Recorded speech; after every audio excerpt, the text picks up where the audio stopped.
Señor, te damos muchísimas gracias por este domingo, Señor, que nos permites estar el día de hoy y podemos, Señor, venir juntos, orar juntos, adorarte y ahora, Señor, podemos venir a la luz de tu palabra, Señor, a lo que dice en donde nos quedamos en el capítulo 11 de los Hechos, Señor, para que tú sigas hablando a nuestro corazón y que sigas confrontándonos con quiénes somos y quién tú eres para nosotros, Señor, y ser transformados, como dice tu palabra, de gloria en gloria, conforme a la imagen de tu Hijo Jesucristo.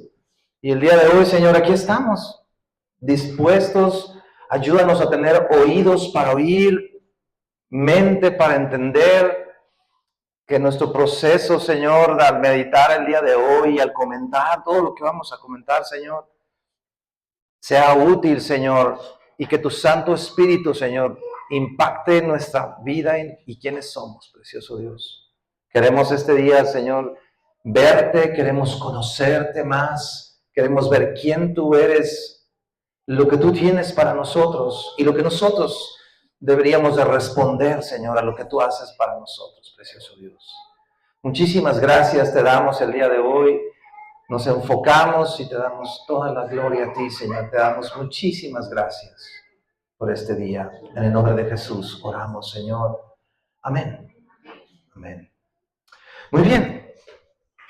Bueno, la semana pasada estuvimos viendo un poco cómo Pedro pasa a dar cuentas de lo que está sucediendo en una ciudad donde Dios se derramó por primera vez en la historia a un grupo de gentes que no eran judíos.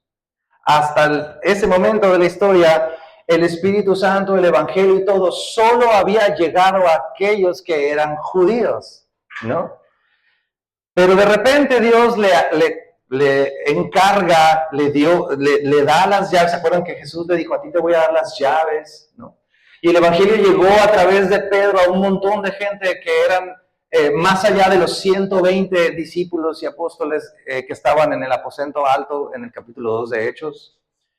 Y entonces Él les predica y se abre el Evangelio para toda esa gente, pero después pasan años y entonces un día Dios le revela a Pedro y baja, ¿se acuerdan? Un lienzo lleno de animales. Todo eso lo vimos la semana pasada. Y Dios lo llevó a través de un proceso para decirle, mira, como diciéndole a Dios, a lo que yo limpio, tú no lo puedes llamar inmundo. Como diciéndole, te tienes que tumbar un montón de cosas religiosas, judías, para que entiendas que el Evangelio es a todas las naciones, no importa si son judíos o no.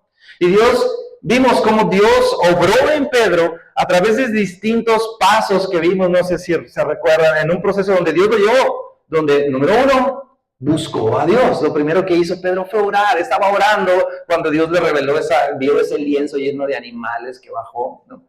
Y consideró, número dos, lo que Dios le estaba mostrando, lo que Dios ya le había mostrado, lo reconsideró, lo meditó, lo rumió, ¿se acuerdan? Y luego, número tres, obedeció. Y decíamos, ¿de qué sirve que oremos y que consideremos lo que está en la Escritura si no vamos a hacer nada? Pues no funciona. Y número tres, recordó lo dicho por el Señor. Se acordó de las palabras cuando Jesús les dijo, vayan a todo el mundo. Y cuando Jesús dijo todo el mundo, era literal, no era el mundo conocido por ellos, era todo el planeta. Y Pedro cayó en cuenta de esto y por último se hizo a un ladito, porque apenas estaba predicando Pedro, ¿se acuerdan? Ni siquiera había dicho, a ver, pues levante la mano que quiere recibir a Cristo. No, estaba predicando y en ello se produjo una fe para salvación y en ese momento fueron salvos fuera de los protocolos cristianos de Pedro, y el Espíritu Santo cayó sobre ellos con el Pentecostés, y todos los judíos dijeron, ¿pero qué es esto? ¿No? Y obviamente, este tema de que Pedro se hiciera como a final de cuentas a un lado, es el resultado, pero el proceso por el que pasó Pedro, de haber considerado la Escritura, de haber orado, pues no fue magia. O sea, no fue así de que pum, de un día para otro, ¿no? Y lo digo por aquellos que pensamos, no, pues es que, o sea, esto de considerar, de buscar a Dios, considerar sus palabras, obedecer al Señor, recordar lo que Él nos ha dicho y luego hacer un lado nuestra carne, nuestros impulsos personales. Pues no, pues es que no es fácil, Gustavo. No es fácil. Pero para todos aquellos que llegamos a pensar así, te tengo una respuesta, pues estás en lo correcto, no podemos. O sea, ni tú ni yo podemos. Es una obra que Dios hace en nosotros cuando nos tomamos el tiempo de buscar a Dios, de considerar sus palabras, de obedecer sus palabras, de recordar lo que Él nos ha dicho en nuestro día tras día tras día. Y entonces pasa. O sea, no es que un día vas a llegar y 1, 2, 3, Señor, oramos por este cuate, en el nombre de Jesús, amén. Y ¡ping! No, es todo un proceso, como lo vivió Pedro. Y luego después de eso, vemos que unas personas llegan a predicar en la ciudad de Antioquía, usados por el Señor, y le empiezan a predicar a griegos y a otras gentes que no son judíos, y se arrepienten y vienen a salvación y se levanta la iglesia de Antioquía, ¿se acuerdan? Y estaba llena, esa iglesia estaba llena de griegos, estaba llena de romanos y unos cuantos judíos, no había de todos. Y es una iglesia recién convertida. Y la noticia de esa iglesia que se levanta en la ciudad de Antioquía llega a Jerusalén. Pero en lugar de criticar, veíamos la semana pasada, ya habían aprendido y en lugar de confrontarlo como confrontaron a Pedro para decirle, oye, ¿por qué te metiste con los que no eran judíos? Etcétera, etcétera. Ya les cayó el 20 del proceso de lo que Dios estaba haciendo. Y entonces ahora, cuando se enteran de la otra iglesia en Antioquía, dice, bueno, Bernabé, ¿quién puede ir? Y mandan a Bernabé, ¿sí? Y aprendieron que antes de empezar a pensar cosas o hacerse ideas en la cabeza había que mandar a Bernabé. Y este Bernabé es un hombre que está practicado en la piedad. Si me acompañas, por favor, en el capítulo 11, en el verso 24, Hechos 11, capítulo 24, perdón, capítulo 11, versículo 24, dice, porque ¿cómo era Bernabé? Varón bueno y lleno del Espíritu Santo y de fe. O sea, era un hombre que estaba practicado en esa piedad. Y cuando él se va a la iglesia de Jerusalén, se va hasta Antioquía, sube y llega y ve la iglesia llena de griegos, romanos, atenienses, etcétera, y unos cuantos judíos por ahí. Ve la iglesia tutti frutti. La ve tutti frutti, porque quizá todavía había un que otro grosero por ahí, y algunas chicas con minifalda, y otros cuantos varones con su pipa, fumando, mientras vamos así, cuando levanto mis manos, y así la pipa, ¿no? Pero adoraban a Dios. Y dice que Bernabé, en lugar de criticar a esa iglesia recién nacida, vio la gloria de Dios. Y decíamos, yo necesito esa capacidad de visibilidad de Bernabé. ¿Se acuerdan los Bernabé glasses? No solo reconoce la obra de Dios en el mundo gentil, sino que los impulsa. ¿Sí? En el verso 23, al final, dice, y exhortó a todos a que con propósito de corazón permaneciesen fieles al Señor. Entonces, mira la mezcla de tener esa capacidad de ver con estos ojos y ver la gloria de Dios en toda esta gente, y no nada más ver la gloria de Dios y decir, ay, qué lindo, sigan todos así igualitos. No, dice que los exhortó a que con propósito de corazón, no nada más un propósito semanal, mensual o anual, no los invitó a comerse las uvas, ¿sí? Los incitó a que de corazón permaneciesen fieles al Señor. Y ve cómo concluye el verso 24. Dice, y una gran multitud fue agregada al Señor. ¡Qué bellísimo fruto! ¡Qué bello fruto!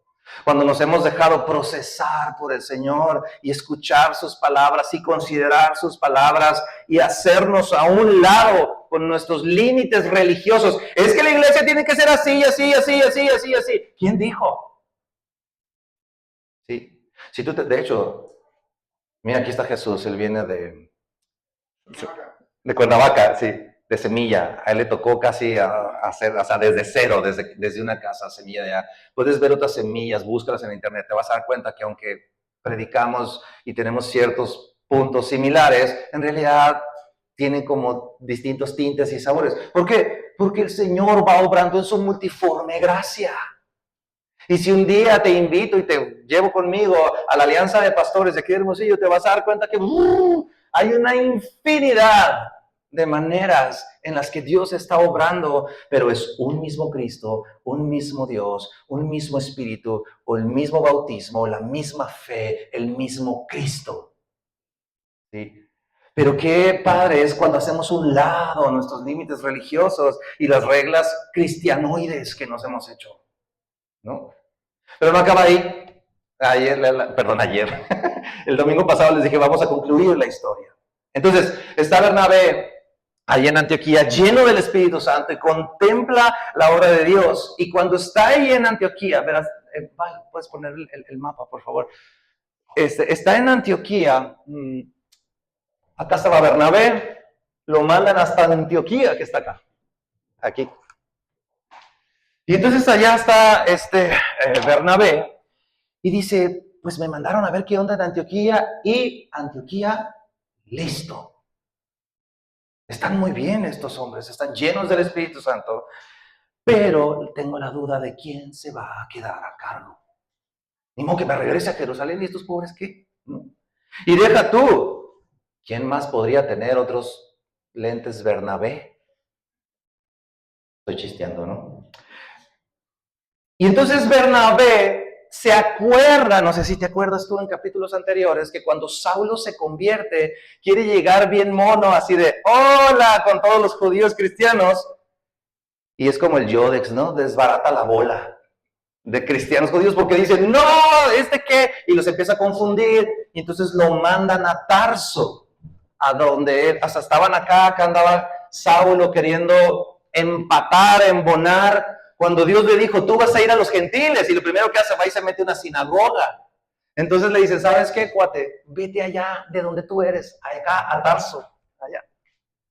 Entonces cuando Bernabé está en Antioquía, antes de eso, antes de que mandaran a Saulo a la ciudad de donde él es, de Tarso, Bernabé se da cuenta que en la bola de creyentes Tarso no está encajando. Entonces lo agarra, eso está en los capítulos anteriores, y va con los apóstoles, con Mateo, con Mateo, Juan, Pedro, etcétera, y les dice, señores, este hombre Dios lo convirtió y bla, bla, bla, y les da todo el contexto y el testimonio, y entonces ya los apóstoles es cuando dicen, ok, Saulo, pues qué bueno que Dios te habló, pero ¿sabes qué? Vete para Tarso, porque estás haciendo un revolú aquí, ¿no?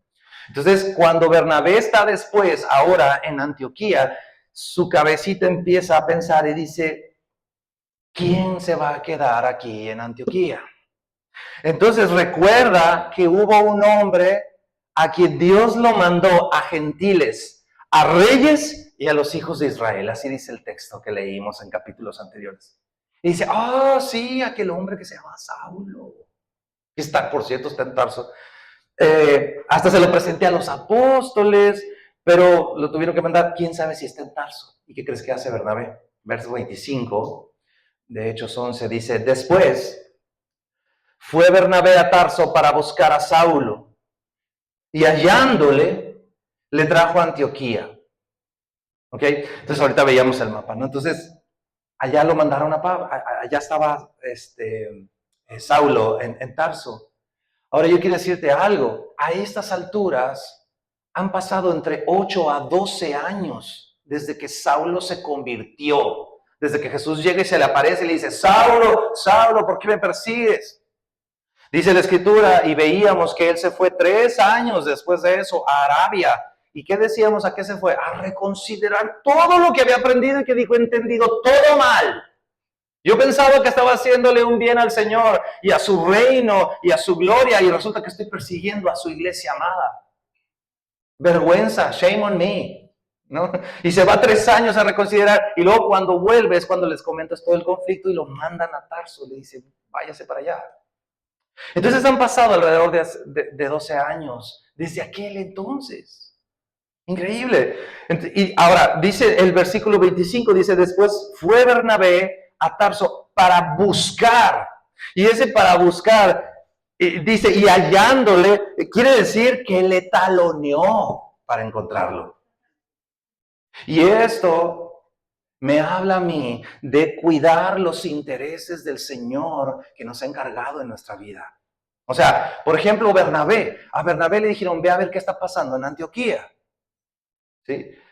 Pero a Bernabé no le dijeron que hiciera todo lo que hizo. Pero Bernabé fue, los discipuló, corrió la milla extra, validó a la iglesia, los exhortó a mantenerse fieles, los apoyó un tiempo y dice el texto que veíamos anteriormente, se añadieron muchos a la iglesia, pero no dejó a la víbora chillando. No dejó la víbora chillando. Busca a quién puede discipular, y le mete kilómetros, y esa es parte de una actitud que tenemos que aprenderle a Bernabé. Cumplir la comisión, la gran comisión intrínseca que el Señor nos encargó a ti y a mí, que está en Mateo 28, versículo 19. Acompáñame ahí, dice Mateo 28, 19. Esa encomienda y ese llamado ya lo tienes tú al creer en el Señor.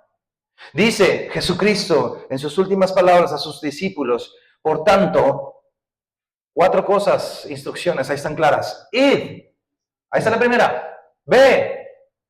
¿Y qué vas a hacer? Haz discípulos, hacer discípulos, ahí está el número 2, a todas las naciones. Número 3, bautizándolos en el nombre del Padre y del Hijo y del Espíritu Santo. Y número 4, enseñándoles que guarden todas las cosas que os he mandado. Y aquí estoy con vosotros todos los días hasta el fin del mundo. Amén. Y si alguna de esas 4 cosas, ir a hacer discípulos, bautizarlos y enseñarles, implica correr un poco más, buscar un poco más, invertir un poco más, ¿qué va a suceder? Pues lo hacemos. Lo hacemos. Entonces Bernabé sale a Tarso, lo encuentra y... Pablo, buenas tardes. ¿Qué onda? Mucho gusto. ¿Te acuerdas? Ay, Bernabé, oye, ¿cuántos años? No sé, la historia que, el drama que le quieras poner. Pero dice, ¿sabes qué? ¿Te acuerdas que Dios te dijo? Sí, me acuerdo que Dios me dijo que fuera ¿a quién? A los gentiles, a los reyes y a los hijos de Israel. ¿Sí? Pues, ¿qué crees? Que pues ya está sucediendo. ¿Cómo que ya está sucediendo? ¿Sí? El Espíritu Santo se está derramando sobre gentiles. ¿Es en serio? Sí. Y necesitamos quien enseñe y quien disipule. ¿Entiendes el punto? Sí. ¿Vamos? Vámonos. Y se van, Saulo y Bernabé se regresan a Antioquía. Verso 26. Y se congregaron allí todo un año con la iglesia y enseñaron a mucha gente. Y a los discípulos que estaban ahí en Antioquía, se les llamó cristianos por primera vez. Se les llamó cristianos por primera vez en Antioquía. ¿Te fijas la milla extra de Bernabé? Volviendo a punto. Imagínate, Bernabé, familia, me voy a ir, estando en Jerusalén, voy a ir a Antioquía, me hicieron el encargo de ir a ver qué ondas. 3 semanas después, les llega un telegrama a la familia. Oigan, ¿saben qué? Me voy a ir a Tarso. Oye, pero ¿cómo que te vas a ir a Tarso? Sí, me voy a ir a Tarso, para que sepan. Y 1 semana después de que les mande el aviso de que está en Tarso, oigan, me voy a quedar 1 año en Antioquía. ¿Me explico? Ahora, Pablo, qué impresión este hombre, porque Dios le dijo, te voy a usar con gentiles, con reyes y con los hijos de Israel. Y hasta ahora, como les decía ahorita, han pasado 10 años, más o menos, 10 a 12 años. Y como les decía, se fue 3 años en cuanto se convirtió a Arabia, repasando las escrituras, vuelve a los judíos en Jerusalén, quiere actuar conforme a la idea que él trae, y va y se mete ahí a la sinagoga, y ¿qué resulta? Qué interesante, que según él está haciendo otra vez cosas bien, Pero ¿cuál es el resultado? Confusión, falta de fruto. Cuando no debería ser así. Pero Dios le dijo, tú vas a ir a los gentiles, ¿no? Y terminan enviándolo, como dijimos, a Tarso. Ahora, pasan años y cuando finalmente está listo el escenario, o sea, ya que Dios lo lavó por un lado a él y lavó también las ideas de los apóstoles y les dijo, lo que yo he limpiado, tú no lo puedes llamar inmundo en la visión que le da a Pedro. Ya que Dios preparó por un lado todo el terreno de su iglesia y por otro lado lavó el corazón de Pablo, después de eso y después de que Dios usa a Pedro una vez más para abrir la llave del reino, ahora a los gentiles, 10 años después, entonces está listo Pablo para ejecutar, para ejercer. Qué loco, ¿no? Porque a veces leemos hechos y decimos, no, pues este cuate se convirtió y el día siguiente ya está predicando. No, Señor.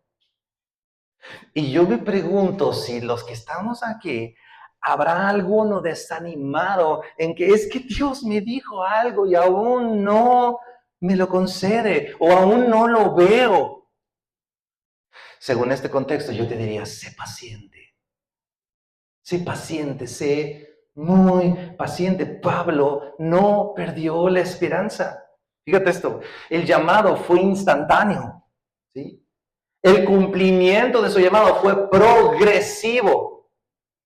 El carácter de Cristo en él fue trabajado en lo secreto. Allí en la sala de la casa en Tarso, donde Saulo se quedó por años. Y cuando el escenario finalmente estuvo listo, el Señor le dijo, vamos, es el momento. Entonces, cuando alguien dice, es que Dios me habló hace años y no veo nada, tú puedes responder bíblicamente, mira, Pablo esperó más de una década. Puede que te toque igual o peor. Y mira cómo un poquito de su tratamiento en Tarso. Acompáñame a Filipenses, capítulo 3. Fíjate esto. Filipenses 3, verso 7.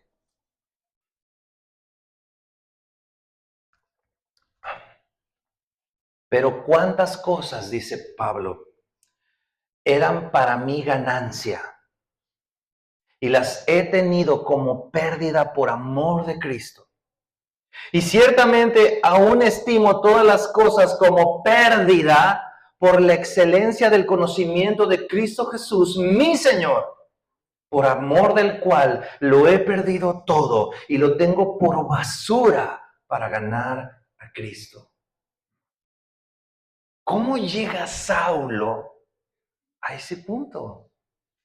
Como decíamos igual con Pedro, buscando al Señor, considerando lo que Él nos ha mostrado, obedeciendo, recordando sus palabras y haciendo a un lado nuestra espectacular y fabulosa carne que tenemos en nosotros, nuestros impulsos. Y no es el único en la historia de la Biblia. Moisés, el príncipe de Egipto, como dicen en Hollywood. Moisés, Dios se lo llevó al desierto. Esperó 40 años. 40 años. ¿Y cómo Dios trató con él en el desierto? Hasta volverlo un hombre manso y humilde de corazón. José, el soñador. ¿Se acuerdan cuando de morro soñó que tenía una túnica de colores y él estaba parado y las espigas como sus hermanos se postraban ante él? Todo ese rollo. 13 años, vendido como esclavo, ¿cómo se le dice? Cuando te inculpado por la ley de algo que no cometió, metido en el calabozo, 13 años, y cómo fue transformado por Dios. Otro ejemplo, David, el rey David, 16 años y fue ungido con el cuerno de aceite por Samuel. ¿Y qué pasa después de que, es que yo ya fui ungido por el Señor? ¿Sabes qué pasó después de eso? Lo empezaron a perseguir, lo querían matar. Y duró huyendo años, metido en cuevas, escupiendo babas, vistiéndose como indigente, para que no lo mataran por misericordia de pensar que se había vuelto loco. Pero ¿cuántos salmos escribió David? en ese ínter. Y los tenemos en la Biblia, tú y yo, el día de hoy, porque son palabras de Dios para su iglesia. Entonces, cuando Dios te hable algo, cuando Dios nos hable algo y se tarde, no es retraso. Dios te está formando. Te está formando. No te desesperes, mantén los pasos estos que vimos de Pedro. ¿Cómo llegó la carne de Saulo a ceder a tal nivel de Filipenses 7? Magia, superpower. No, es que el chief Pablo, o sea, no, Pablo no es ni más ni menos que tú y que yo. Sí, somos seres humanos. Pero han pasado 10 años, señoras y señores, de buscar a Dios, considerar sus palabras, obedecerle y recordar lo que Él le ha dicho. Ahora volvemos a Hechos. Dice ahí que fue la primera vez que se les llamó cristianos a los cristianos. ¿Por qué cristiano? La palabra cristiano tiene un final, una colita, que es ianus, cristianos. Y esa terminación ianus se le ponía a alguien que era esclavo de otro alguien. Por ejemplo, los que seguían en cuerpo y alma al César les decían cesarianos. A los que seguían a Herodes les decían herodianos. ¿Sí? Entonces, cuando están diciendo cristianos, es porque son literalmente esclavos de Cristo. Y yo te quiero preguntar, ¿así se nota tu vida? ¿Como un esclavo de Cristo? ¿Como un seguidor de Cristo? Es decir, donde no mandas tú, sino manda tu Señor Jesús en tu vida. Y lo que Él dice, y sus enseñanzas, y sus palabras, se notará así nuestra vida hoy en día. Porque ¿por qué más les llamaron cristianos? Porque en esta iglesia híbrida, que empezó así medio mal encachada, pero salva en Cristo, ¿sí? De repente, con el paso de los meses, dicen, oye, ¿qué son? ¿Son judíos? No, no son judíos. Pues ya no parecen no judíos. No, ¿son romanos? Pues no, no son romanos todos no. Pero tampoco parecen griegos, tan como el Superman. No, no es un pájaro, no, no es un avión. Entonces, ¿qué son? Son cristianos. No, o sea, no parecen romanos, no parecen griegos, no parecen judíos, no parecen gentiles, gente del vulgo. Entonces, ¿qué son? Cristianos. Y qué triste es cuando a ti y a mí no se nos nota. Cuando tú y yo estamos en medio del trabajo, en una posada del trabajo, en una reunión con los vecinos, en la unión vecinal, en la parada del camión, no sé, donde quieras estar, y que no se note que eres cristiano, alerta, se te debe notar. Y en ese sentido, cuando la gracia viene a tu vida, la gracia de Cristo que hablábamos la semana pasada y el día de hoy también, cuando esa gracia del Señor llena y permea todo tu ser, te vas a parecer a Cristo. Si no es la gracia y nada más esos son tus rollos religiosos y tus scripts, tus patrones cristianos, solo vas a parecer un religioso. Entonces la gente va a decir, ay, es que ¿sabes qué? Ese hombre o esa mujer como que es medio raro. Tiene unas reglitas ahí que no sé qué, que uy, entonces, ¿lo invitaremos o no lo invitamos ahí a la juntada? No, pues no sé, ¿no? Y empieza todo esto. Pero cuando la gracia de... ¿Quién sabe qué le pasó? Voy a cambiar, espérame. Sí, ahí está. Cuando la gracia de Cristo ha invadido tu corazón, el amor de Cristo se va a notar en tu trato y en mi trato común.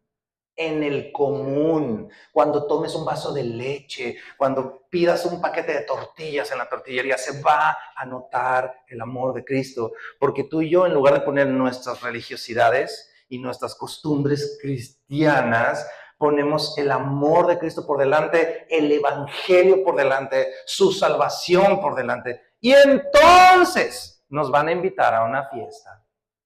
Y va a haber cerveza, y va a haber cigarro, y va a haber reggaetón de ese, pero del gacho. Pero tú vas a estar firme. sereno. ¿Por qué? Porque la gracia ha llenado tu corazón, la gracia de Cristo, y esas cosas ya no te preocupan. Porque la palabra ha llenado tu corazón y tú ahora estás allí para ser como un faro de luz. Y entonces ellos de repente te van a decir, oye, háblame de tu Dios.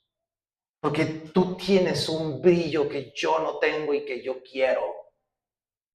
Hay un sabor distinto en tu humor. No eres un enfadoso, pero hay algo diferente en ti y yo lo quiero. ¿Qué es? ¿Ok? Eso es lo que va a pasar. Vamos al verso 27. Por eso se les llamó cristianos a ellos. Y es tan importante que la gracia de Cristo nos lleve a ese plano de que se nos note. Verso 27 cambia un poco la historia a partir de aquí. Dice, en aquellos días unos profetas descendieron de Jerusalén a Antioquía. Y levantándose uno de ellos, llamado Agabo, daba a entender por el Espíritu que vendría una gran hambre en toda la tierra habitada, la cual sucedió en tiempo de Claudio. Claudio, uno de los regentes romanos, históricamente lo puedes buscar en cualquier enciclopedia, vino una gran hambre terrible. Entonces los discípulos, ¿cuáles discípulos? ¿Los 12 de Jesús? No, estamos en Antioquía, acuérdense. Los discípulos que están ahí, o sea, los que ya creyeron, que ahora son discípulos, no son apóstoles, pero son discípulos del Señor. Los gentiles raros, pues, que decíamos al principio. Dice, cada uno, conforme a lo que tenía, determinaron enviar socorro a los hermanos que habitaban en Judea. Lo cual en efecto hicieron, enviándolo a los ancianos por mano de Bernabé y de Saulo. Otra vez Bernabé y Saulo. Ahora sí nos regresaron a Jerusalén. Y cuando yo veo esto, pienso en la iglesia de ahí de Antioquía, esta gente que dice que tenían un año se quedó Saulo y Bernabé, ¿no? Aproximadamente se quedó un año ahí. ¿Y qué hace que un grupo de personas saquen de lo que tienen y lo manden a otro lugar donde no conoces ni quiénes son? Y lo único que comparten, que sabes que comparten, es la misma fe que tú y que sabes que tienen una gran necesidad. ¿Qué hace? ¿Qué hace que tú y yo seamos generosos y dadivosos al grado de desprenderte de lo que es tuyo para darlo a alguien más? ¿Qué hace? ¿Quién logra eso? ¿Sabes quién lo hace? La gracia de Dios sobre tu vida. Otra vez. La misma gracia que en Bernabé hizo que viera la gloria de Dios. La misma gracia que hizo que Pedro se hiciera a un lado y considerara lo que Dios le ha mostrado y recordara las palabras del Señor para hacerse a un lado y dejar que Dios obrara. La misma gracia que hizo que Saulo, esperara 10 años para cumplir la encomienda que Dios le dio y mientras tanto no perdiera su tiempo viendo Netflix, sino que lo fue conociendo a su maestro, a su Señor. Y cuando fue el momento, levantarse y moverse. ¿Qué hace eso? La gracia de Cristo. La gracia de Dios permite que haya un amor tal, que es un amor libre, total, desinteresado. Y entonces puedes amar a tu prójimo de esta manera. Solo la gracia de Cristo te mueve a amar como Cristo ha amado. Y entonces, en ese punto, te levantas, agarras tu carro, le metes kilómetros, te subes a un suba y al pleno verano, por todo el solidaridad, aunque esté retacado el camión, y vas y haces cosas que no hubieras hecho antes. Sacas la cartera y das al que necesita, abres tu alacena y compartes y repartes cosas que de otro modo no lo podrías hacer. A veces aquí hay personas que a través de los meses me han preguntado que si por qué no decimos lo de las ofrendas y esas cosas. ¿Y sabes por qué? Porque cuando el Señor te transforma con su gracia de forma verdadera y honesta, No hay forma de no ser agradecido y que se produzca esta acción desinteresada. ¿Por qué? Porque es una respuesta entonces de adoración tuya, no es mía. No es porque te hice manita de puerco o alguien más, ¿sí? Y entonces tú te levantas y lo haces porque tú quieres adorar al Señor y ya. Y lo vuelvo a repetir porque la palabra lo trajo el día de hoy a la mesa. Si tú estás agradecido con el Señor y lo quieres expresar con diezmos y ofrendas, ahí está esa cajita. Y ahí delante de esa cajita nadie te va a presionar a nada. Ahí eres tú y el Señor. Y el Señor recibiendo tu ofrenda. Es tu asunto. Porque el que va a dar cuentas eres tú, no yo. Bueno, aquí en Semilla vamos a dar cuentas de cómo lo administramos. Eso sí. Pero tu adoración, esa es tuya, no es mía. Y nosotros cuando damos con gratitud. Lo hacemos en abundancia conforme el Señor te haya prosperado. Eso es importantísimo. Dice el texto que estos de Antioquía, dice ahí en el versículo, cada uno conforme a lo que tenía. Lo hacemos con la frecuencia según el Señor nos haya prosperado. Pues yo no sé si tú, una vez platiqué con un hombre que decía, es que sabes que yo no puedo dar todos los domingos. Y de repente es así como que en el mundo cristiano, ¿no? ¿Cómo que no puedes dar todos los domingos? Lo que pasa es que yo hago 2 ventas al año. Y son unas ventas enormes que me dejan una ganancia enorme para vivir 6 meses y yo tengo que administrarla para que me dure para mí, para la familia y para los gastos 6 meses. Entonces, cuando yo ofrendo es cuando llega esa utilidad de esas ventas y ahí ofrendo, pero no lo hago todos los domingos. Ok, whatever, no importa, pues. Tú lo haces con la frecuencia conforme el Señor te haya prosperado. ¿Y sabes por qué? ¿Por qué es esto? Porque Dios no nos da para que tú y yo nademos como el rico MacPato en nuestra bóveda. ¿Viste las patoaventuras? Bueno, yo soy de los 80, perdón. ¿Cómo nadaba el MacPato?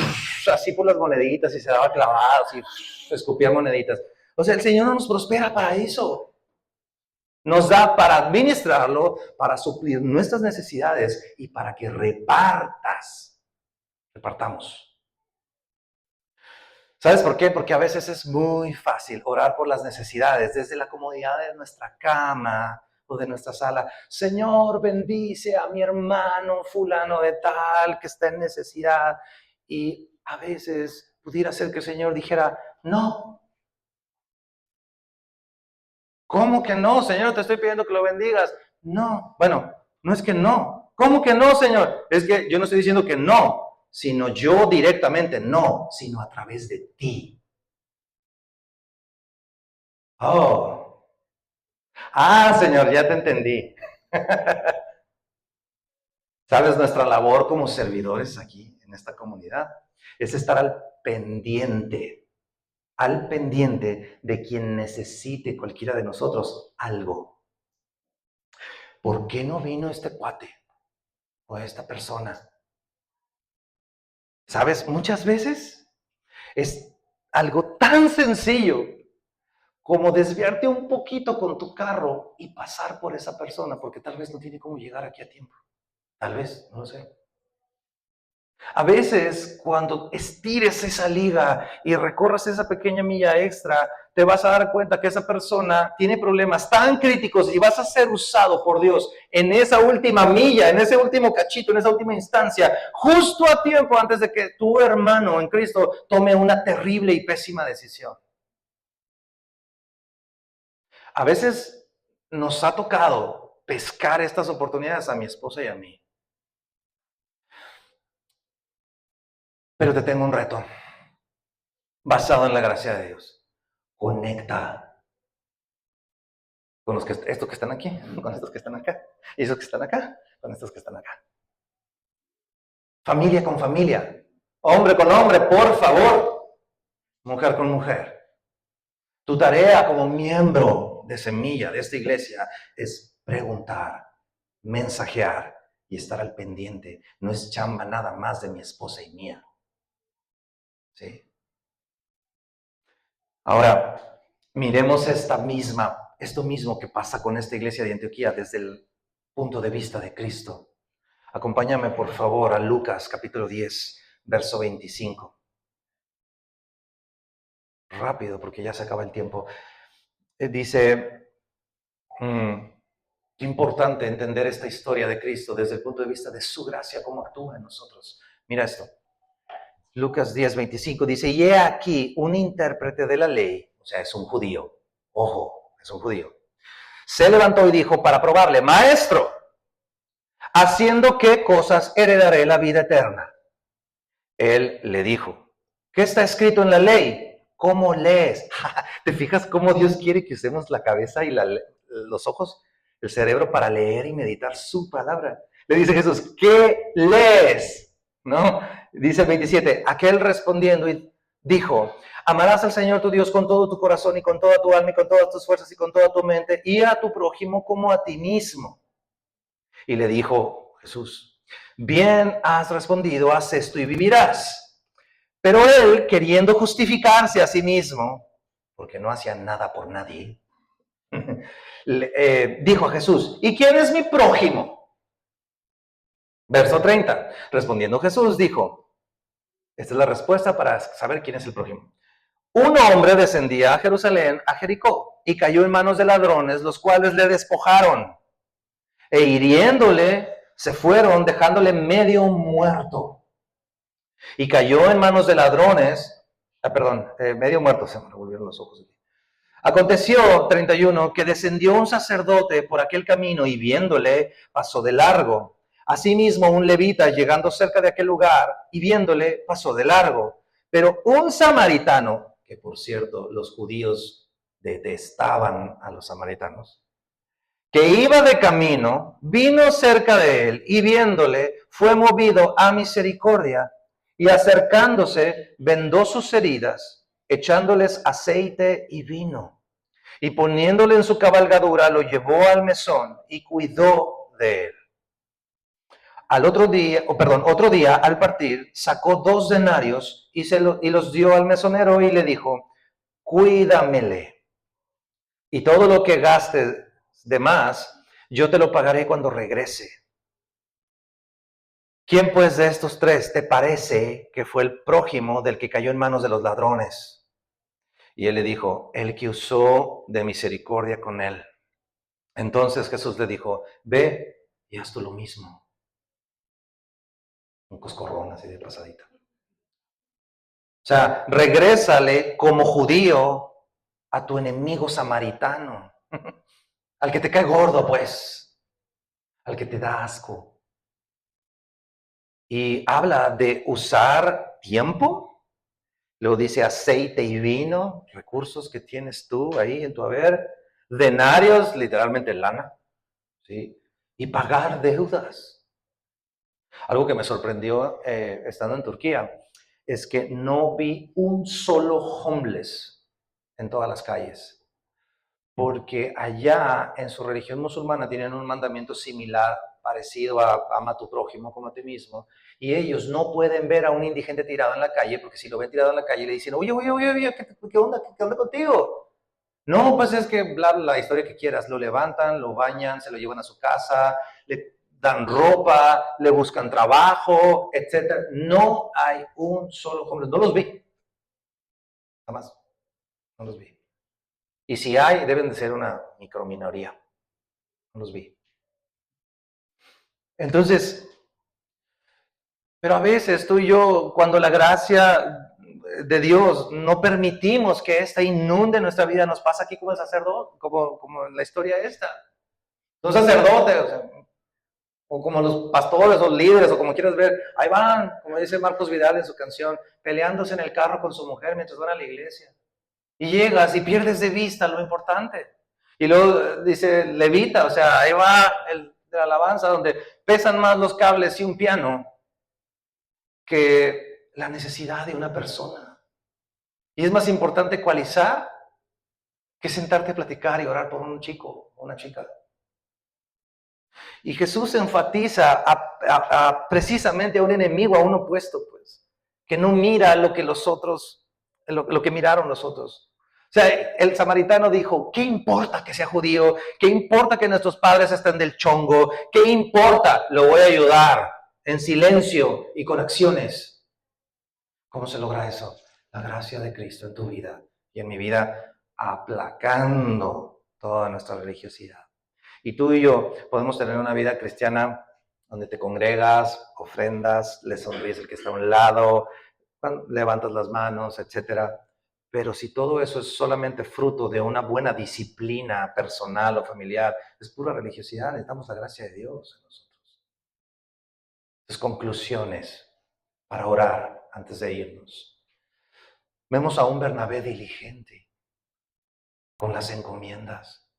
A Bernabé no le pidieron ir a Tarso, pero recorrió el camino. No le pidieron quedarse un año más, pero decidió quedarse. Vemos a un Saulo muy paciente, que se mantuvo buscando al Señor, aprendiendo su palabra, pudiéramos pensar, preparándose para el momento a salir.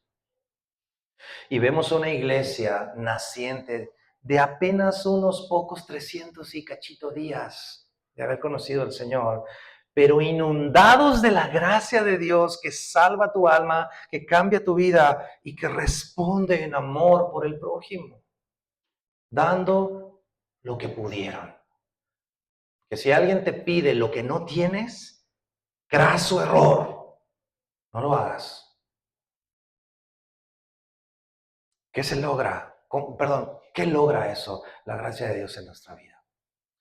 Entonces, el día de hoy, tal vez tú estás aquí y dices, oye, pues es que yo no conozco esa gracia. Yo necesito esa gracia de Cristo en mi vida.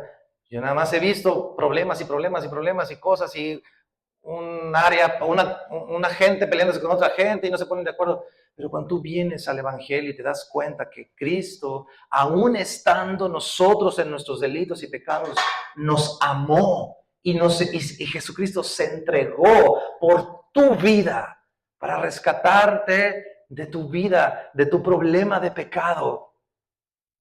Y eres impactado con esa verdad. Tú puedes decir, Señor, me rindo a ti.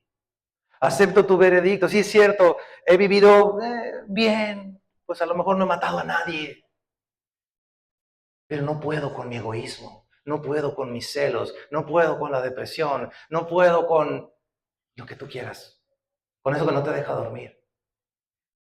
La única solución y respuesta para eso es que Cristo venga y salve tu alma.